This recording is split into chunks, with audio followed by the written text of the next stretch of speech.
Welcome to this video lecture about test reliability and validity. We're going to first learn about test reliability.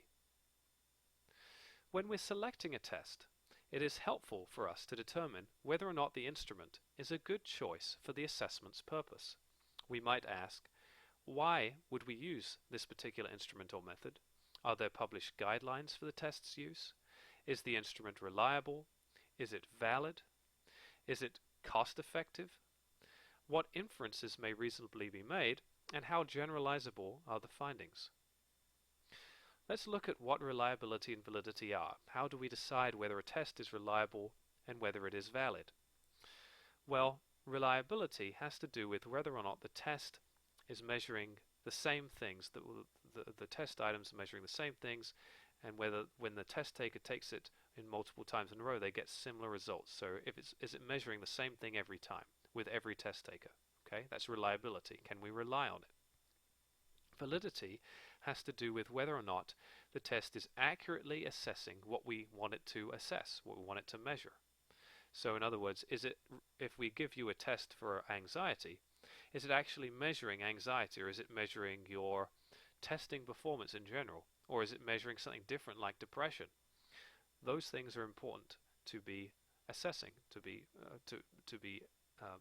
looking at when you're selecting a test.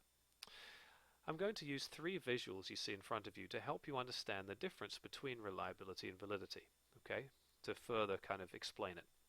If you look at the target to the far left, you see a test that is reliable but not valid. Now, why is this?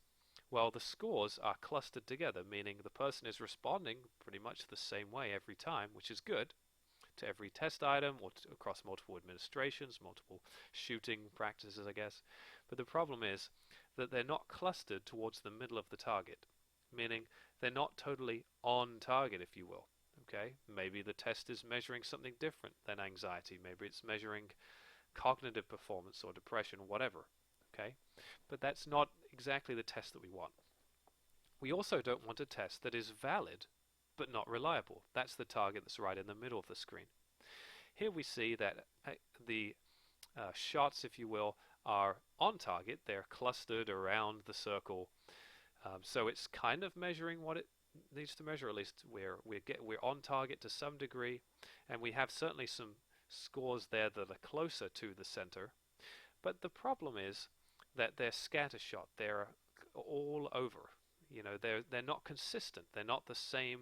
We're not shooting the same way every time. We're not answering the same way every time. And so that is a problem because it's unreliable the way in which we're approaching this activity.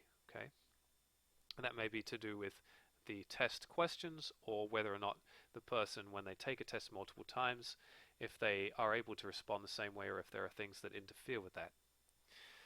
On the right-hand target, you see a test that is what we want, both valid and reliable.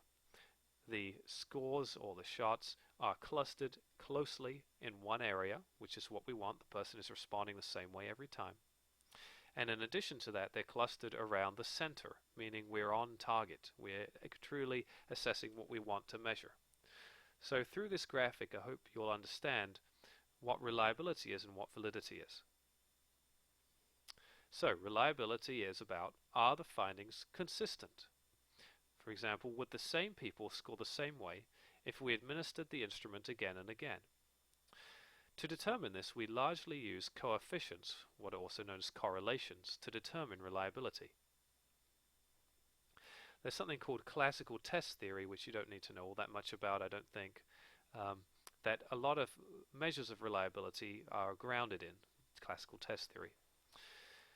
Reliability uses, again, correlations or coefficients to determine reliability. So, for example, a reliability coefficient of 0.75 means that the client's observed score, that's what they achieve, what they get, is 75% true variance, meaning what you would expect, and then 25% error variance, meaning there is something that's causing that person not to have a completely accurate testing performance. And that may be, for example, that they don't answer the same questions the same way every time. So let's say that there are 5 different questions about depression. One is something like, I am sad all the time. One is, I feel blue some days. One is, I feel unhappy often. Those are very similar questions, and if you don't respond the same way to each of those, your correlation between those items is going to be lower, whereas if you do respond the same way, it's going to be higher. And so error variance there is just about how consistent you are across those items. Okay. Let's learn about test taker variables next. Hopefully you remember error from statistics. If you don't worry, we'll catch up. Measurement error can be both systematic or unsystematic. And what do we mean by this? Well, test taker variability is unsystematic. It's just the degree of variability among test takers. For example, different test takers have different reading ability, or different levels of test anxiety, different physical pain, fatigue, or hunger when they take a test, different levels of motivation, different desires to present a positive image, different cultural meanings of assessment, and they may have had different prior coaching, unfortunately, which may also bias the test result. So that's unsystematic error, meaning it's not based on the test. The test is not the fault, or it's not at problem. More so, it's the test taker and the factors around the test taker. Okay. So how do we limit assessment error in these situations? Well, we try our best to provide the same environmental state for all test takers. So, a quiet, non-distracting environment, for example, making sure that a person isn't in pain when they take a test if we can, making sure that a person meets certain criteria for reading ability before they take a test, making sure that we review whether or not they understand cultural meaning of elements within the test. All those things are important. We also have systematic error. Okay? Systematic error is the fault of the test. This is when we have things like item outliers, where we have, remember going back to our depression test, we have I feel blue sometimes, I feel sad once in a while, I feel unhappy, I don't know, frequently. Okay, those are fairly similar. And then if we add another one in there that's related but kind of not as closely related as the others, such as I've lost interest in the things I used to enjoy, that's a symptom of depression, but it's not entirely the same as asking someone if they're sad or not. That could be an item outlier, and a person could respond differently to that question about losing interest in things than they could the other 3 items. And that would cause a lower R value, a lower correlation, and that would be because of systematic error, because the questions aren't really asking the same things. There's an outlier. In addition, we need to understand human constructs when we're looking at systematic error. What are constructs? Constructs are an abstract variable that is derived from theory or observation. So here are some examples. Personality, intelligence, depression. These are human-generated ideas or theories, right? Personality, we have theories about what that is. Intelligence, we have theories about what that is. Depression, we have theories about what that is. So we develop or design these tests to measure our theories of what those things are and how much of a presence does a person have of those things, how much intelligence they have, or depression, or what types of personality does a person have. Okay.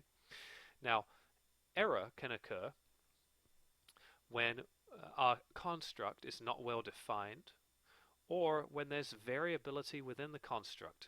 I gave you an example before of depression, that we have not only depressed mood, this idea of feeling sad, but we also have this idea of having a loss of interest in things we used to enjoy, which some people may experience who are depressed and other people may not. And so that in itself can create systematic error. When we're using reliability coefficients, we use them for several different purposes. The first is test-retest reliability. This is when I give you, let's say, a depression scale, and I give it to you again a week later, and I compare your scores with the first to the second administration, and I would hope that those would be fairly similar if the scale has any kind of reliability in terms of it tests you the same way each time. Now, of course, as you can tell, there is some degree of bias though in there, because let's say you feel less depressed a week later for whatever reason, that would be unsystematic error. which may impact the reliability of the test.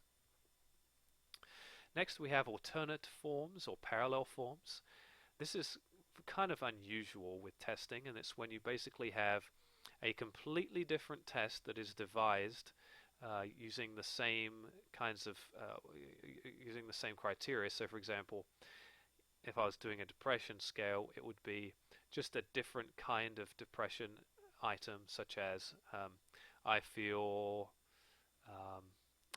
very low in mood many times, and I ask you that question during the second administration, but not the first. So I have two different tests that I give you at two different administrations. And then we look at how similar those are in terms of reliability. Again, it's not very commonly used. Internal consistency is much more commonly used. And this is when we look at how closely do items correlate with each other within a test, particularly within a subtest or a sub-score. So I'll give you an example. Let's say we have the MMPI and we have a depression scale within the MMPI, which does exist. We would be interested in, let's say we have 15 questions on that subscale that measure depression. How closely those 15 correlate to each other? How are they measuring the same thing, or are they measuring different things? By now you get a sense that internal consistency is really about consistency within a subscale, within a set of questions. So you shouldn't be asking about different kinds of things within a subscale. If you're going to do that, you need a separate subscale. Otherwise, you're going to get low R values, okay? Low correlations, which means low reliability. Internal consistency is measured through usually something called Cronbachs alpha. We have also split half and Kuta-Richardson formulas for this, but Cronbachs alpha is most common. And it's quite similar to the R value. It's just another way of doing that. And again, we're looking at items on a test and how closely a person's response to one item is the same across all items. Then we also have interscore and interrater reliability. And that has to do with whether, let's say I am giving you an assessment and I give you a rating, I rate a client. If a different clinician rates the same client, how closely their rating correlates with the other clinician's rating. A classic example of this is the Autism Diagnostic Observation Schedule, or the ADOS, which requires two administrators to watch a client perform a variety of tasks and give them ratings or scores, and then their overall score is compared between the two people who are administering the test to make sure that there is a similar enough scoring system in order to qualify the child for whether they have autism or not. If you have too low interscore or interrater reliability, the test results are thrown out. Okay? All of these are fairly straightforward. Internal consistency is a little more complex, but hopefully you understand it. Okay, test, retest reliability. I've talked through a little bit, but again, just a visual for this. You have three test administrations for the same person using the same, usually the same test instruments. So for example, let's say a depression inventory that's given on 3 different dates, and you compare the similarity between the person's score on those 3 dates, and you anticipate that they're fairly closely aligned, closely correlated. Internal consistency, again, uses Cronbachs alpha, measures how well the items hang together as a group. Again, like correlation, ranges from 0 to 1. Closer to 1 is a tighter fit, quite similar to Pearson's correlation. For example, an alpha of 0.90 means the person's likelihood of scoring the same way on all items is 90%.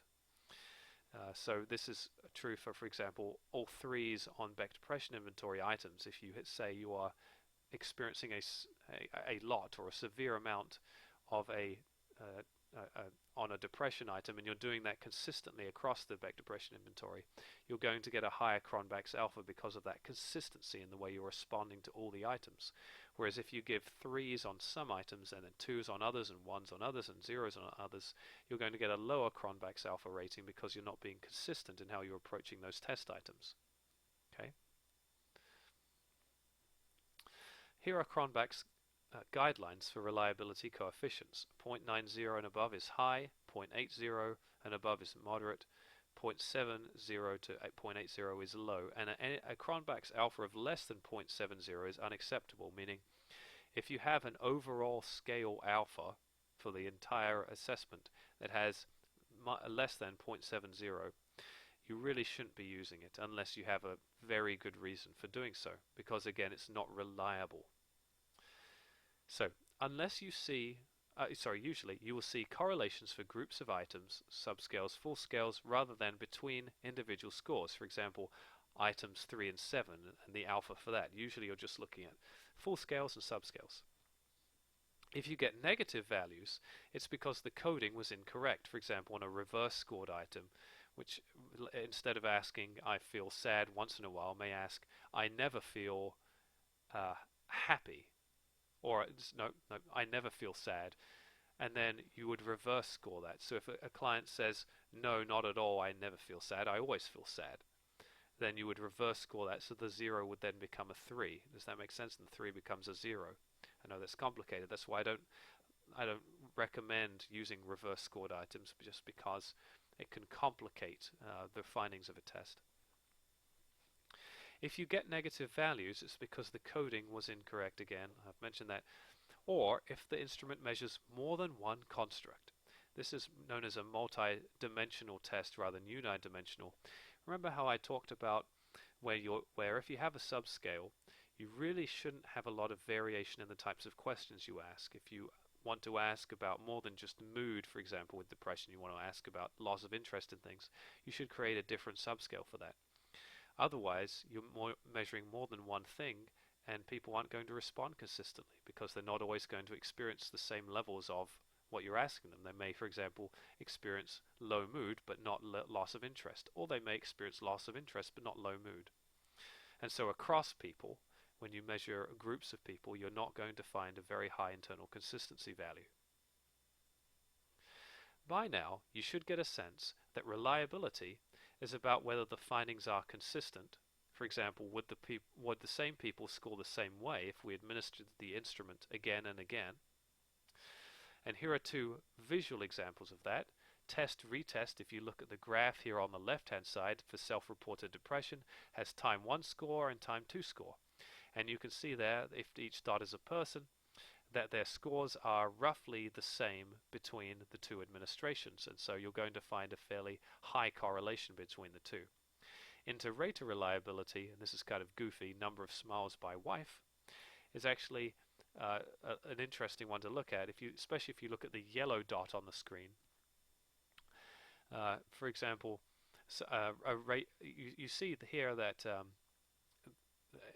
the scores are kind of clustered together a little less strongly than with test retest, and on the yellow blob there, the one at the bottom says wife who hardly ever smiles should get score close to 0 by both raters, if that makes sense, and a wife who smiles frequently should get similarly higher score by both raters. So if you have one rater who gives the mother who smiles a lot a low score and another rater who gives them a high score, you would get a lower inter-rater reliability because the raters are not consistent. Okay, we're going to move on to test validity next. We've learned about reliability so far. Validity is about, does an item measure what it's supposed to measure? It's important to note that reliability is a necessary condition for validity. You cannot have a valid test if it's not reliable. Okay? However, the opposite is true, which is you can have a reliable test that is not valid. So in other words, you can have a test that measures the same thing every time, but it's not measuring something accurately. So let's say you give someone a test for depression, it actually measures anxiety, but daggone it, it's pretty good at measuring anxiety. It does the same thing every time, it measures it well, but it's just not what you want. It's not measuring depression. Okay, that can exist, that can actually happen. Whereas you cannot have a test that does not consistently measure depression. It measures it inconsistently. There are low correlations between test items. If that happens, you're not going to get a valid test. It's not going to be valid. It's not going to be measuring what it needs to measure, because as you saw before, basically when that happens, the test isn't measuring what it's meant to measure, it's measuring other things. So instead of measuring just mood, for example, it's measuring mood and what we call anhedonia, or loss of interest and pleasure in things. So I hope that makes sense. Here are some here are the four types, I should say, of validity. We have face validity, content validity, criterion-related validity, and construct validity. Face validity is known as eyeball validity. It's the lowest form of validity, the easiest one. It's basically when you look at a test item and you think, yep, it's measuring what it should measure. So let's say you have a depression test and one of the questions says, I feel blue some of the time. And you think, yep, that's the kind of item I would expect on a depression test. So it's just, you look at the question and does it or does it not seem to be valid for the test. Okay? Content validity is about internal validity. It's about, do items represent a construct? For example, depressive symptoms. Okay? This usually is gathered by content matter experts or subject matter experts. So you gather people around and you ask them, for example, with the Beck inventories, hey fellas, we need to craft an instrument for depression. This is what we have so far. Does this seem right to you? Do these kinds of questions look right, or should we add some additional questions or subtract some questions? That's content validity. Okay. Criterion-related validity is external, meaning you're comparing the test scores with other tests, or at least other criterion that exist out there. Here's an example. We have concurrent validity and predictive validity. Those are both part of criterion-related validity. Concurrent validity is when we have an association with another measure, such as Beck depression inventory scores and a depression diagnosis. That would be great, right? If you had a high score on the Beck depression inventory and the client met the criteria for severe depression, you would hope that they would also, using DSM criteria, have enough symptoms for a depression diagnosis. Okay, that would be quite important. If that isn't the case, then why even use the Beck depression inventory in the first place? Because it's not going to inform diagnosis. Okay, so this is also sometimes called predictive validity, because if we have a high score on the BDI, therefore that is predictive of the person having a depression diagnosis. Does that make sense? Construct validity is the most respected type, and it's also the most statistical type. It uses things like factor analysis for subscales. It looks at both convergent validity and discriminant validity. Well, what is convergent validity? This is when we have two instruments that measure the same thing that correlate highly together. So let's say that I'm going to test you on your depression level, and I give you the Beck depression inventory and the Hamilton depression rating scale. Those are two different types of depression inventories. And you would score similarly on both of those, okay?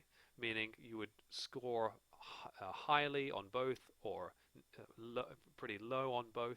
You would hope for that if you want convergent validity. That, in other words, the instrument is well correlated with existing other instruments out there. Usually convergent validity is used when you are developing a new assessment tool. Let's say I developed the field depression inventory and I wanted to compare it with the Beck depression inventory. I would basically give you both, and then I would compare how similar the scores were, and that would give indication for how valid my instrument was versus an established instrument that already exists in the field. Discriminant validity is when you have two different assessment tools that measure different things that you do not expect to correlate highly together. In fact, you do not want them to correlate highly together. Okay, so if I if I was measuring depression and I gave you the Beck depression inventory and the Beck anxiety inventory, I would hope that you would score higher on the depression inventory and lower on the anxiety inventory, because remember, I think you have depression, not anxiety. If you score highly on both, it suggests that either A, you have anxiety or depression, or B, more problematic, those two tests are actually measuring the same thing, and that's not what you want. Another good example of this is when you give someone with dementia a dementia screening tool and also a depression screening tool. A person, you would hope, would score differently on those, meaning you want the dementia screening tool not just to be tapping into depression, but to be tapping into cognitive issues. Okay? So that's when you would use discriminant validity. I'm going to go through this again because I know it's a bit confusing, but construct validity is very important to understand. Okay, so here's what the numbers mean with convergent and discriminant validity. Coefficients do tend to be smaller when you compare two tests. Rarely do you have a coefficient of above 0.60. That's because you just have a lot of test items that you're comparing with one another. In other words, there's a lot of shared variance between the two tests. That's the statistical term. You don't need to know too much about it.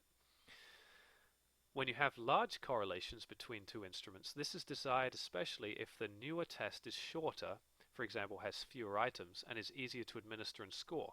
An example of this would be the Outcomes Rating Scale, which when it was first devised was compared with the Outcomes Questionnaire 45. The Outcomes Rating Scale has only 4 items, whereas the OQ45 has 45 items. So great, I mean, we can really reduce this, but we're also concerned about, is it measuring the same thing? Okay, is it giving us the same results, or are we losing something if we give you a 4-question item test versus a 45-question item test? Okay, they did the same thing with the session rating scale and an existing inventory of the working alliance. Okay, we've talked about construct validity, and we've talked about validity in general. We've also talked about reliability. It's also important when we're talking about validity, as we kind of close, to talk about triangulation. Okay, one of the things we can do when we are assessing a client is to ensure that we don't just rely on one test. Test findings are more valid if we give a client multiple tests that correlate together, or at least give us consistent findings across those. So for example, if we gave a client the MMPI and gave them, let's say, the depression inventory, a Beck depression inventory, and we gave them perhaps even a projective test, and if all 3 of those seem to indicate depression across the MMPI and the depression inventory and the projective test, then we have more evidence or weight to what's going on, to the client actually having depression. Triangulation is very important for that reason. The graphic here is, the classic, when you're looking at an elephant and you're blind, you tend to think that it's specific things that it's not because you only have one piece of evidence. So when you have multiple perspectives on a problem, sometimes it can give you a stronger conclusion about what's really going on with the client. Okay, that wraps up our video lecture. We've talked about a lot of different topics today as part of reliability and validity. We've talked about, with reliability, systematic and unsystematic error, test-retest reliability, alternate forms, internal consistency, interscore or interrater reliability. With validity, we've also talked about face validity, content validity, criterion-related validity, and most important, construct validity, both convergent and discriminant. We've also talked about a bit about what we call data triangulation and why it's so important to assess a client with multiple tests, to use what we call a test battery. That concludes this video lecture on reliability and validity.